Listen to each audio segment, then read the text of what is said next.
Aluno, voltamos com a resposta da nossa interatividade sobre a aplicação dos testes estatísticos.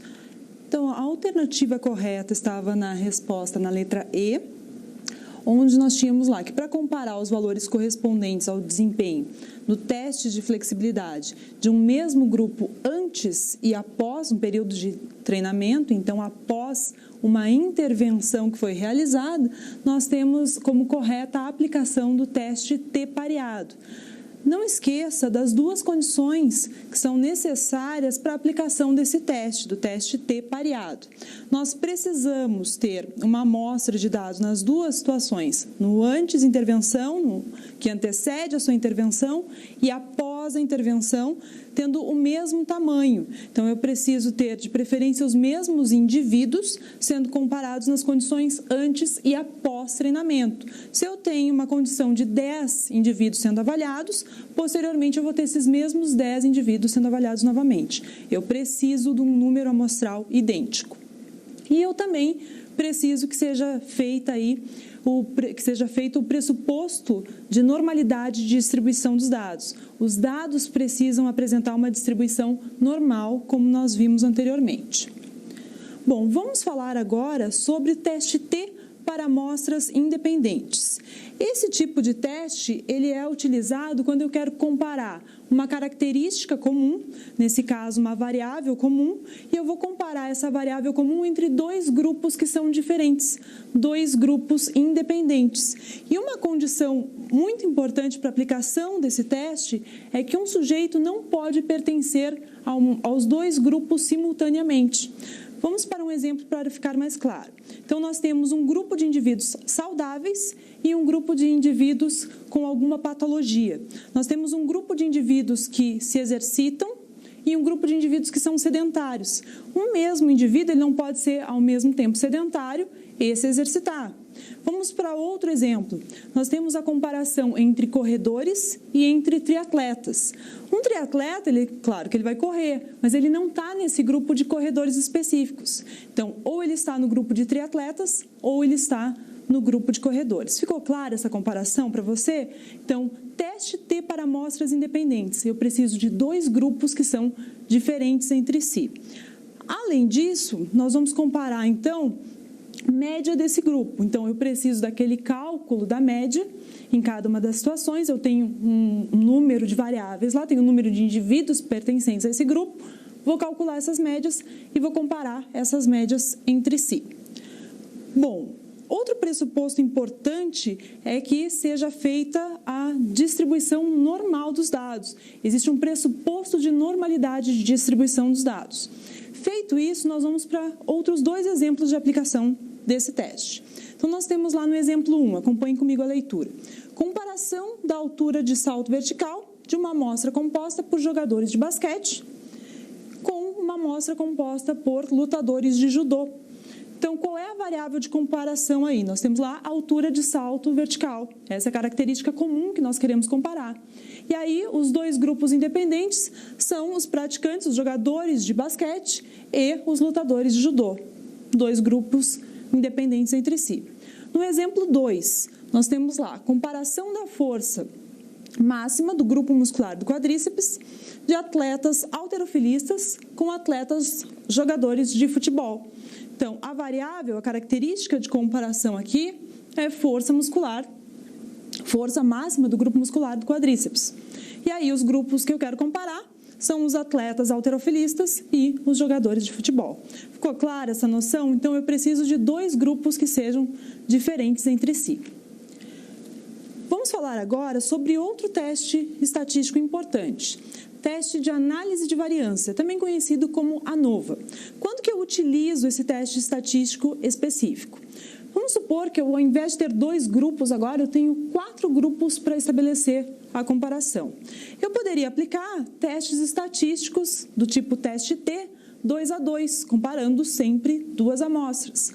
O problema é que esse procedimento ele poderia levar ao que a gente chama de erro estatístico. O que significa isso? Ele poderia evidenciar uma diferença significativa entre os grupos, quando, na verdade, essa diferença estatística ela não existe. Então, para Para isso, nós temos esse procedimento que permite a comparação simultânea entre mais de 2 grupos.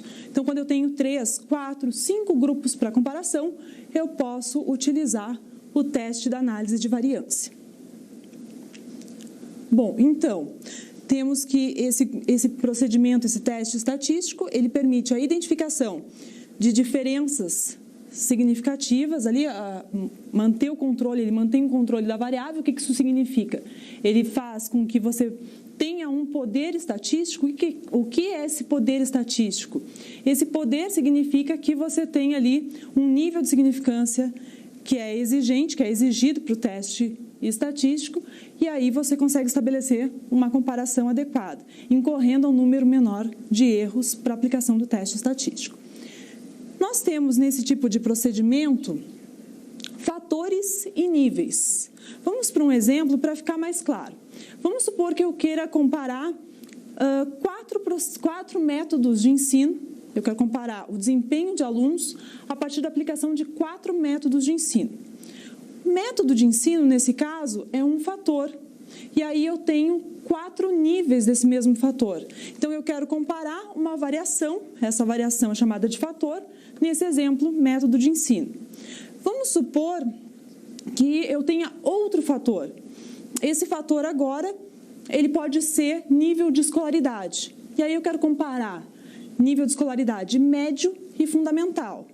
Então, nesse exemplo específico, eu tenho 2 fatores, um deles nível de escolaridade e o outro fator é método de ensino. E em cada fator eu tenho aí diferentes níveis, 4 métodos de ensino diferentes e 2 níveis na escolaridade. Ficou clara essa questão? Vamos para alguns outros exemplos que isso vai ficar um pouquinho mais claro para você. Então, um nível, ele representa aí características de um mesmo fator. Vamos entender um pouquinho melhor como isso daí funciona. Então, nós temos lá no exemplo. Gênero é um fator.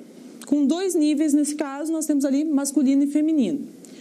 Nível de escolaridade, outro fator. Agora, para esse exemplo, eu coloquei 3 níveis de escolaridade.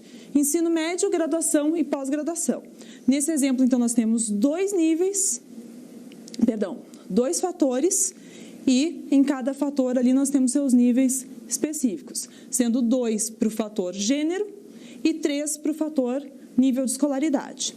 Bom, vamos lá para a tabela e vamos ver como é que há essa distribuição, essa representação gráfica desses fatores e desses níveis. Então, ali nós temos uma variável comparada, essa variável é a estatura, que está sendo expressa ali em metros. Então, nós temos a estatura dos estudantes de ensino médio, graduação e pós-graduação, isso colocado ali no nosso nível de escolaridade, e nós temos ali os alunos do sexo masculino e do sexo feminino, referente ao fator gênero. Então, nós temos ali, comparando agora as diferentes estaturas para o nível de escolaridade, para o fator nível de escolaridade.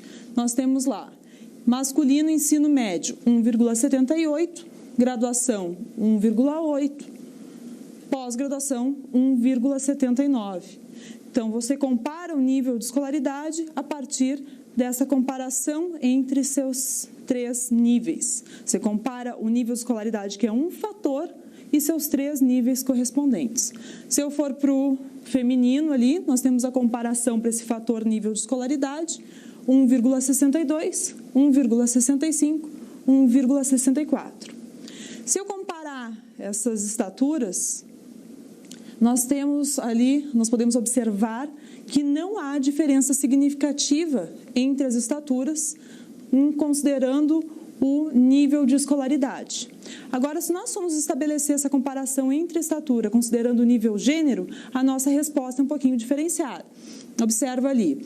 No ensino médio, a comparação entre o gênero masculino e feminino, nós temos 1,78 e aí esse valor sendo comparado com 1,62. E aí é possível verificar que as mulheres elas apresentam uma altura significativamente menor do que os homens. Então, há diferença significativa. Da mesma forma, na graduação, as mulheres foram mais baixas que os homens. E, da mesma forma, também, na pós-graduação, nós tivemos ali os valores inferiores de estatura para mulheres, comparado com os valores de estatura para os homens. Então, isso evidenciou diferença significativa considerando os diferentes gêneros, mas não foi possível observar diferença significativa comparando o nível de escolaridade. O fator nível de escolaridade não levou a diferença significativa, enquanto o gênero, sim, levou a diferenças estatisticamente significativas. Bom, para a ANOVA, assim como o teste T, nós temos alguns pressupostos. A primeira questão é que os dados devem atender aquele critério de normalidade de distribuição de dados. Além disso, as variações amostrais elas precisam ser semelhantes. O que significa isso? Você não pode ter valores muito distantes entre si. Deve existir uma certa homogeneidade na distribuição desses dados. O tamanho das amostras deve ser muito semelhante. O ideal é que ele seja até idêntico. Então, se você tem 30 indivíduos numa condição, o ideal é que na outra condição você também tenha 30. Então, amostras muito semelhantes, quer dizer, número amostral muito semelhante. Isso é um pressuposto importante. E o outro pressuposto é que você tenha um N suficiente para estabelecer esse tipo de comparação. Então, esse teste estatístico não deve ser aplicado, por exemplo, quando você tem um grupo com 4 indivíduos. Então, é um número insuficiente para a aplicação da ANOVA. Isso vai incorrer algum erro sério estatístico. O ideal é que você tenha um N aí um pouco maior para que esse teste estatístico possa ser aplicado de forma correta.